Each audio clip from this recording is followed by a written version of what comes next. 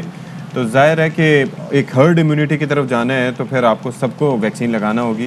اسی طریقے سے پاکستان جو ہے وہ محفوظ ہو سکتا ہے. ساتھ ہی ساتھ ہم یہ دیکھ سکتے ہیں کہ جو کرونا وائرس سے متاثرہ مریض ہیں ان کی تعداد بڑھتی چلی جا رہی ہے. ہاسپٹلز میں کافی جو ہے وہ لوگ آ رہے ہیں اور اس کے اندر جناب کس طریقے سے نمٹا جا رہا ہے. ڈاکٹر نوشین حامد اس وقت ہمیں براہ راست جوائن سے بات کرتے ہیں. بہت شکریہ جی, ایک بار پھر آپ نے ہمارے لیے وقت نکالا ہے. ڈاکٹر صاحبہ فرمائیے گا کہ کافی سارے انیشیٹو لیے جا رہے ہیں جو اسٹک اینڈ کیرٹ والے, کچھ اثر ہوا ہے اب تک اس سے؟ جی دیکھیں, انفارچونیٹلی میں سمجھتی ہوں کہ عوام کی کوآپریشن اس طرح نہیں ہے جس طرح ہونی چاہیے. اس وقت سچویشن بہت تشویشناک ہے, ہاسپٹل بھر رہے ہیں اور کرٹیکل جو پیشنٹس ہیں ان کی تعداد, جو ایکٹیو کیسز ہیں ان کی تعداد 20 جولائی 2020 کے بعد, جولائی 2020 کے بعد آج سب سے زیادہ ہے. تو یہ اس چیز کا مطلب ہے کہ بالکل ہمارے جو کرٹیکل کیئر پیشنٹس ہیں وہ بھی تھرڈ ویو سے ایکسیڈ کر گئے ہوئے ہیں. تو یہ سچویشن جو ہے یہ اس وقت اس چیز کا تقاضا ہے کہ عوام بھی کوآپریٹ کرے. دیکھیں حکومت کے لیے بہت بڑا چیلنج سامنے ہے اور اس میں سب سے بڑا انڈیکیٹر ہمارے پاس وہ یہ ہے کہ جو آئی سی یو میں پیشنٹس ہیں ان میں جن لوگوں نے ویکسین نہیں لگوائی ہوئی ان کی بہت کم تعداد ہے. میجورٹی آئی سی یو میں وہ لوگ پہنچ رہے ہیں جنہوں نے ویکسین نہیں لگوائی ہوئی, جس سے یہ ایک کلیئر میسج آتا ہے کہ ویکسینیشن سے ایک بہت ریمارکیبل فرق پڑتا ہے. بالکل. تو اگر کوئی ڈیزیز ہوتی بھی ہے تو وہ مائلڈ فارم کی ہوتی ہے, اس کے لیے ہاسپٹلائزیشن کی ضرورت نہیں پڑتی, وہ ہلکے پھلکے سمٹمس کے ساتھ جلدی ٹھیک ہو جاتی ہیں. تو اس وقت ویکسینیشن کے اوپر حکومت کا زور ہے اور ظاہر ہے جب تک عوام کوآپریٹ نہیں کرے گی تب تک یہ پاسبل نہیں ہے. بہت بڑا چیلنج ہے. ہم نے دسمبر تک 8 کروڑ عوام کو جو ہے وہ فلی ویکسینیٹ کرنا ہے. تو اس کے لیے کہ اب یہ تھوڑے سے اسٹرکٹر میجرز جو ہیں یہ لیے جا رہے ہیں اور انشاءاللہ تعالیٰ یہ ابھی آپ نے جیسے بتایا کہ کچھ پیٹرول پمپ پہ اس کی امپلیمنٹیشن نہیں ہو رہی ہے, مگر ظاہر ہے لوکل انتظامیہ اس چیز کو چیک کرے گی اور جو جگہیں جو پیٹرول پمپس یا دوسرے مارکیٹ پلیسز یا کوئی اگر اس کے اوپر ان کو نظر آئے کہ امپلیمنٹیشن نہیں ہو رہی تو ڈیفینیٹلی ان کے خلاف ایکشن لیا جائے. بالکل جی. ڈاکٹر صاحبہ یہ بھی ٹیمیں ہونی چاہیے جو کہ چیک اینڈ بیلنس رکھے اور دیکھ سکے کہ کیا امپلیمنٹیشن بھی ہو رہی ہے یا نہیں ہو رہی. گورنمنٹ کے اداروں میں تو ہم نے دیکھا ہے کہ وہاں پہ انشور کیا جا رہا ہے کہ جتنے بھی ان کے امپلائیز ہیں وہ ویکسینیٹڈ ہوں, جو نہیں ہیں ان کو تنخواہیں بھی نہیں دی جا رہی. آپ کیسے پابند کریں گے پرائیویٹ اداروں کو بھی کہ وہ بھی اپنے امپلائیز کو ایسے ہی پابند کریں؟ جی دیکھیے, جتنے یہ پرائیویٹ ادارے ہیں ان کے ساتھ NCOC کے رابطہ ہے اور ان کے ساتھ کو رپورٹ بیک بھی کریں گے. تو یہ NCOC کے لیول پہ ان کے ساتھ جو ہے وہ بات چیت ہو رہی ہے اور اس کے اوپر بہت سارے اداروں میں امپلیمنٹیشن ہو رہی ہے. اچھا, اس کے ساتھ ساتھ جو فیکٹریاں وغیرہ ہیں, ظاہر ہے کہ پرائیویٹ ادارے تو ہو گئے لیکن فیکٹریاں ہیں جہاں پر مزدور طبقہ کام کرتا ہے, آبویسلی کوئی حادثہ بھی ہو جاتا ہے تو اکثر وہاں پر ہمیں ان کا ریکارڈ نہیں ملتا. تو وہاں پر تھوڑا سا انفورس کرنے کی ضرورت ہوگی اس قانون کو, NCOC کو تھوڑا مزید آگے بڑھنا ہوگا. جی بالکل. اس وقت دیکھیں ہمارے موبائل یونٹس جو ہیں وہ بالکل گراس روٹ لیول کے اوپر موجود ہیں اور اس وقت پاکستان میں جتنی بھی ویکسینیشن آپ نے کل کا فگر دیکھا ہوگا کہ 15 لاکھ سے زیادہ ویکسینیشن ایک دن میں ہوئی ہیں. تو اس میں زیادہ جو ہے 30 to 35% vaccination through mobile vans ہو رہی ہے. تو اس میں وہ وینس جو ہیں وہ خود ڈور اسٹیپ سے پہنچ رہی ہیں اور اگر کوئی فیکٹری اونر یا کوئی ادارہ یا کوئی محلے میں اگر کوئی بھی اپلائی کرتا ہے کہ ادھر آ کے وہ وین بھیجی جائے تو وہ بھی جا رہی ہیں اور اس طرح سے میں سمجھتی ہوں کہ انشاءاللہ تعالیٰ یہ دائرہ کار جو ہے یہ ہر جگہ تک پھیلے گا. موبائل ویکسینیشن بہت افیکٹو ثابت ہو رہی ہے. صحیح, ٹھیک ہے. اچھا ڈاکٹر صاحب یہ بتائے گا, ڈیلٹا ویریئنٹ سے تو ہم آلریڈی فائٹ کر رہے ہیں اور ڈیلٹا ویریئنٹ ہم نے دیکھا ہے کہ کس قدر لیتھل ثابت ہو رہا ہے, لیکن اب ہم اس کے ساتھ ساتھ ایک نئے ویریئنٹ کے بارے میں بھی سن رہے ہیں جس کو مو ویریئنٹ کہا جا رہا ہے. سو یہ بتائیں تو اس سے ڈیل کرنے کے لیے اب کیا آپ حکمت عملی اپنا رہے ہیں؟ جی دیکھیں, یہ جو وائرس ہوتا ہے اس کے بارے میں سب کو پتہ ہے کہ یہ اپنے سروائیول کے لیے میوٹیٹ کرتا رہتا ہے. یہ منہ کے بارے میں ابھی ہمارے پاس مطلب کہ انڈر ریسرچ ہے, اس کے بارے میں ابھی کمپلیٹ انفارمیشن دنیا کے پاس نہیں ہے, مگر بہرحال یہ پتہ چلا ہے کہ جیسے وائرسز باقی جو ان کے ویریئنٹس تھے وہ کوئی